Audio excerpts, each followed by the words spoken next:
जय श्री कृष्णा दोस्तों, स्वागत है आपका मेरे चैनल कृष्णाज मास्टर किचन में। अगर आप इस चैनल पर नए हैं तो चैनल को सब्सक्राइब करना बिल्कुल ना भूलें और बेल आइकन को प्रेस जरूर करें। तो आज मैं बनाने जा रही हूँ सूजी और बेसन की बर्फी। और अगर आप मेरे तरीके से बेसन की बर्फी बनाएंगे तो ये बहुत ही अच्छी दानेदार और इतनी सॉफ्ट बनकर तैयार हुई है कि बस मुंह में जाते ही घुल गई। तो चलिए फिर इसे बनाना शुरू करते हैं। तो यहाँ मैंने बेसन की बर्फी बनाने के लिए सबसे पहले लिया है 250 ग्राम बेसन। जी हाँ दोस्तों, आप देख सकते हैं। और अगर कटोरी की नाप से हम लेंगे तो लगभग 2.5 कटोरी ये बेसन है। और यहाँ हम जितना बेसन ले रहे हैं उतनी ही हमें चीनी भी लेनी है। तो यहाँ देख रहे हैं ना आप, मैंने यहाँ आपको बेसन का वेट करके दिखाया है कि ये कितना है। तो यहाँ 250 ग्राम के करीब मैंने बेसन लिया है। तो चलिए अब हम इसकी बर्फी बनाना शुरू करते हैं। तो यहाँ सबसे पहले हमने गैस ऑन किया है और उसमें लिया है घी। घी भी मैंने यहाँ करीब 200 ग्राम लिया है। सबसे पहले हम कढ़ाई में घी थोड़ा ही लेंगे क्योंकि हमें सूजी को अलग से भूनना है। और यहाँ मैं करीब आधी कटोरी सूजी ले रही हूँ जो कि वजन में करीब 50 ग्राम है। और यह नॉर्मल सूजी है, ना ही तो ज्यादा बारीक है और ना ही ज्यादा मोटी है। आप भी सूजी ले सकते हैं। अगर आपके पास ज्यादा मोटी सूजी है तो एक बार उसे मिक्सर में अच्छे से चला ले। और अब इस सूजी को अच्छे से घी में आपको भूनना है जब तक कि इसका कलर चेंज ना हो जाए। और घी मैंने करीब 200 ग्राम लिया है, लेकिन सबसे पहले हम सूजी को भूनेंगे तो इसके लिए यहाँ मैंने थोड़ा ही घी काम में लिया है। तो यहाँ देखिए सूजी का कलर चेंज हो गया है। तो अब हम इसमें मिलाएंगे बेसन। बेसन हमने जो 250 ग्राम लिया था वो पूरा ही बेसन आपको यहाँ मिलाना है। और जो बचा हुआ घी है वो भी आपको अब इसमें मिला देना है। और अब आपको लगातार इसे अच्छे से भूनना है। और जब भी आप बेसन को घी में सेकें तो इस बात का ध्यान रखें कि गैस की फ्लेम आपके लो से मीडियम ही रहनी चाहिए। कभी भी हाई फ्लेम पे बेसन को नहीं सेकें, नहीं तो ये जलने लगेगा और मिठाई आपकी टेस्ट में अच्छी नहीं बनेगी। और जब भी हम घी में बेसन को भूनेंगे तो पूरे घर में बहुत ही अच्छी खुशबू आने लगेगी। तो इसका मतलब हमारी मिठाई बहुत ही अच्छी बनके तैयार होगी। तो चलिए अब हम चाशनी बना लेते हैं। तो यहाँ चाशनी बनाने के लिए मैंने जितना बेसन लिया था उतनी ही चीनी ली है।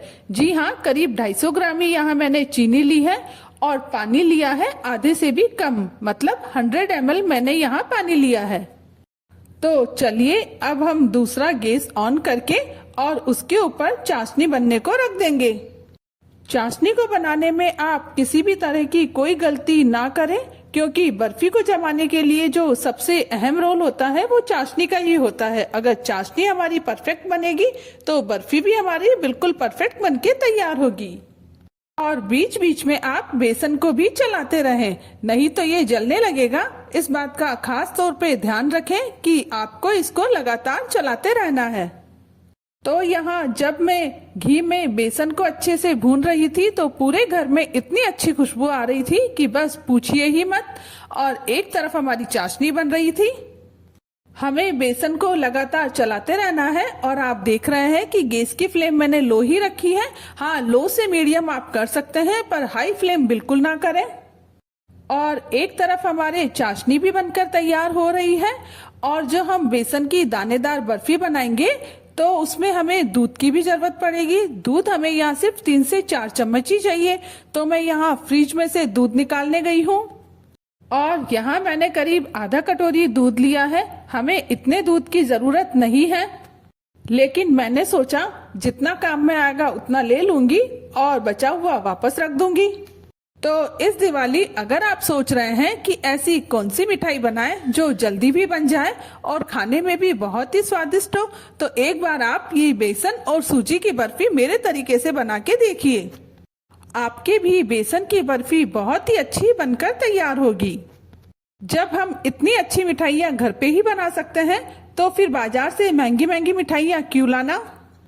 और राजस्थान में तो आपको हर त्योहार पर हर घर में ये बेसन की बर्फी जरूर मिलेगी।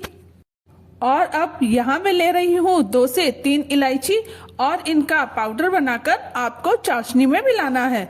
अगर आपको इलायची पसंद नहीं है तो आप इसे हटा भी सकते हैं। और हाँ, बेसन को आपको बीच बीच में चलाते जरूर रहना है, नहीं तो ये जलने लगेगा, इस बात का जरूर ध्यान रखें। तो यहाँ मैं इलायची का पाउडर बनाकर उसे चाशनी में मिलाऊंगी। आप चाहें तो केसर भी मिला सकते हैं।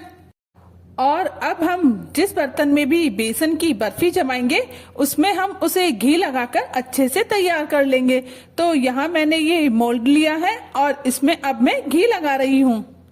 आप जिस बर्तन में भी बेसन की बर्फी जमाएं उसमें पहले से ही घी लगाकर उसे अच्छे से तैयार कर लें। अगर आपके पास ऐसा स्क्वायर शेप में मोल्ड नहीं है तो आप गोल थाली भी ले सकते हैं। और यहाँ देखिए, चाशनी में मैं थोड़ा सा फूड कलर भी मिला रही हूँ क्योंकि मैं मार्केट जैसी दिखने वाली बर्फी बना रही हूँ। आप चाहें तो फूड कलर को स्किप कर सकते हैं।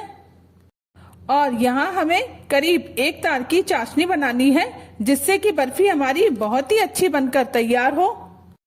और यहाँ यह देखिए, बेसन का कलर चेंज हो गया है। अब हम इसमें मिलाएंगे दूध। और दूध को मिलाते समय आपको इस बात का ध्यान रखना है कि आप 1-1 चम्मच करके ही दूध को मिलाएं, कभी भी एक साथ दूध ना मिलाएं। अब हमने इसमें 1 चम्मच दूध मिलाया है और फिर पूरे ही बेसन को अच्छे से इस तरह हिलाना है जिसमें कि ये दाने जो है वो बहुत ही अच्छे बने। और इसी तरह मैं यहाँ 1 चम्मच दूध और मिला रही हूँ। और दूध मिलाने के बाद आपको इसे पूरे बेसन में मिलाना है जिससे कि पूरे बेसन में ही दाने बने, क्योंकि हम यहाँ जो बर्फी बना रहे हैं वो बिल्कुल दानेदार बनेगी और इतनी सॉफ्ट बनेगी कि मुंह में जाते ही घुल जाएगी। और अब हमने जो चाशनी बनाई थी उस चाशनी को आपको बेसन में मिलाना है और इसे लगातार हिलाते रहना है। यहाँ करीब आपको सिर्फ 1 से 2 मिनट तक ही बेसन को चलाना है। पर हाँ, इस बात का ध्यान रखें कि चाशनी मिलाने के बाद आपको इसे लगातार चलाते रहना है। और अब हमने जिस बर्तन में भी घी लगाया था उसमें हमें ये बेसन वाला सारा बैटर निकाल लेना है। और इसको निकालने के बाद आपको अच्छे से फैला देना है। और थोड़ी देर ठंडा होने के बाद हम इसके ऊपर लगा रहे हैं चांदी का वर्क। आप चाहें तो यहाँ कटे हुए ड्राई फ्रूट से भी इसे गार्निश कर सकते हैं, नहीं तो आप ऐसे भी रख सकते हैं क्योंकि ये बर्फी खाने में बहुत ही टेस्टी है। और अब हम इसे जिस शेप में भी काटना चाहें उसी शेप के निशान लगा लें, क्योंकि ये बर्फी ठंडे होने के बाद आपको कट करने में थोड़ी परेशानी होगी। इसीलिए जब ये सॉफ्ट रहेगी तभी आप इसमें निशान लगाकर तैयार कर लें।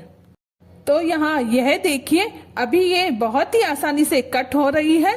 जब ये अच्छे से जम जाएगी तो हमें कट करने में परेशानी होगी, इसीलिए मैं यहाँ पहले ही इस पे निशान लगाकर रख रही हूँ। अब हम इसे सेट होने के लिए करीब 2 से 3 घंटे तक रख देंगे। उसके बाद ये बहुत ही अच्छी बनकर तैयार हो जाएगी। वैसे तो यह बर्फी अभी भी इतनी अच्छी दिख रही है कि बस देखते ही आ गया ना मुंह में पानी। तो फिर देर किस बात की, चलिए बनाइए, खाइए, खिलाइए और एंजॉय कीजिए। और अब इसे करीब 2 से 3 घंटे हो गए हैं और ये बर्फी भी बहुत अच्छे से सेट हो गई है। और यहाँ से देखिए कुछ पीसेस गायब है, क्योंकि जब मैंने इसे सेट करने को रखा था तो हस्बैंड ने और बच्चों ने टेस्ट की और ये सच में इतनी टेस्टी बनी कि कब उन्होंने 4 से 5 पीस खा लिए पता ही नहीं चला। और यहाँ मैं वीडियो बना रही थी तब तक कि ये बर्फी मैंने यहाँ प्लेट में रखी है, क्योंकि ये इतनी ज्यादा टेस्टी बनी है कि आधी से ज्यादा तो इसी टाइम में खत्म हो गई। तो अगर आप भी सोच रहे हैं कि इस दिवाली हम क्या मिठाई बनाएं, तो ये सूजी और बेसन की बर्फी जरूर ट्राई करें। और यहाँ देखिए, अब मैं इसे आपको तोड़कर भी दिखाती हूँ। तो यह देखिए कितनी अच्छी दानेदार बर्फी बनी है, बहुत ही अच्छा इसमें दाना बना है और ये इतनी सॉफ्ट बनी है कि बस मुंह में जाते ही पिघल गई। तो अगर आपको वीडियो पसंद आए तो चैनल को लाइक, शेयर एंड सब्सक्राइब करना बिल्कुल ना भूलें और बेल आइकन को प्रेस जरूर करें। Thank you.